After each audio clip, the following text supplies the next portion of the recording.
I could never sleep well in hotels. I guess that's somewhat of an understatement. I could never sleep well in general, but hotels were the worst. Just the thought of the previous occupant of this bed as a complete stranger was repulsive in my mind. But that's beside the point. What I'm getting at is how this lack of sleep in hotels changed my life. Christmas. We were spending Christmas in a shitty hotel and not with family. Great. Don't get me wrong. It's not like I didn't enjoy the all-you-can-eat buffet of soggy hash browns and grits for Christmas Eve dinner. Of course, the first snow of the season, had to cancel our flight down to Virginia. It was Christmas Eve and I was trying to sleep in this bleach-saturated room, my mind wondering what happened here to cause such an excessive amount of bleach to be needed. The room was nothing out of the ordinary. 2 beds, one for my dad and I, another for my sister and my mum, a bathroom, a stained microwave that looked like it needed a good dusting. Somehow, I escaped the room and the stench of bleach into a dreamless sleep. Waking up, I could tell that it was early morning. My dad was next to me and snoring, and he usually wakes up before 4 a.m. That's when it hit me. It's Christmas, and I was about to let this bad fortune ruin my favourite holiday.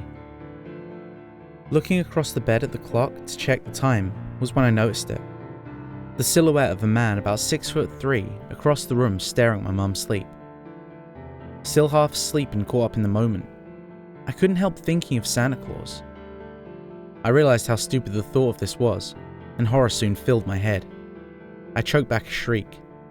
I knew I couldn't let him see me, so I quietly put my head back down, pretending to sleep. My mind was racing. Someone was in my room and I couldn't do anything. I was a scrawny 16-year-old. This man looked built like an ox. I wondered if I could wake my dad up, but I knew that wouldn't work. He slept like a rock.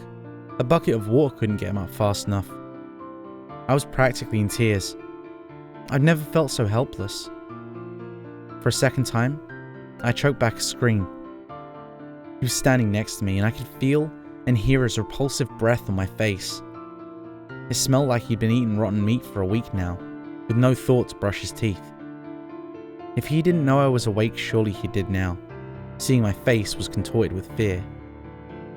The breathing stopped, and I couldn't help but breathe a sigh of relief. I would have kicked myself, but there was no need. I heard the room door open and close. I launched out of bed, and nothing in the room was disarray, and my family was still asleep. That could have been a bad dream. I could have imagined it. Feeling awake as ever, a horrible idea popped into my head before I could push it away, and I was pulling the door open. Glancing back to the door in order to memorize the room number, I saw the giant spray-painted black X on the door. Had I seen this without the prior experience, I probably would have thought it was just some stupid kids. I knew better, but not enough to know what it was for. My heart skipped a beat. There he was, turning the corner at the end of the hall. Why am I doing this? I tailed him down to the parking lot. He was nowhere in sight. One moment, he's walking out the lobby. Next, he's gone. Realizing how cold it is outside in paper-thin pajamas, I returned to the lobby. No one was around. Strange. I could swear there's usually a night concierge. Adrenaline wearing off, I realized how stupid and rash my actions had been. He could have killed me. I cursed myself back up the stairs. I knew something was wrong when I got to my floor.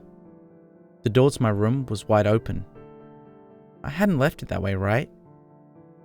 I walked inside, and after a quick search of the room, I determined it's safe and my family was still asleep.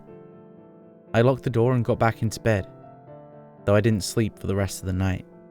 I listened to my dad get up, and eventually my mum followed, but I still pretended to sleep. A few hours passed and my parents got my sister and I up. We got into the car and made our way back to the airport.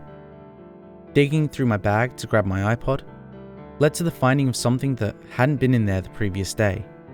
A note that simply held 5 words. Words that I still think about to this day. I knew you were awake.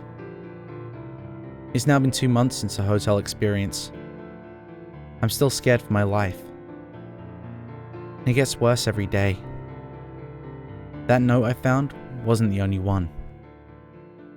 I still receive them. Thanks for sticking around to the end. And if you enjoyed today's story, make sure to leave a like. And if you want more like it, make sure to subscribe and ring the bell so you never miss a story. If you need more now, why not check out my Creepypasta playlist?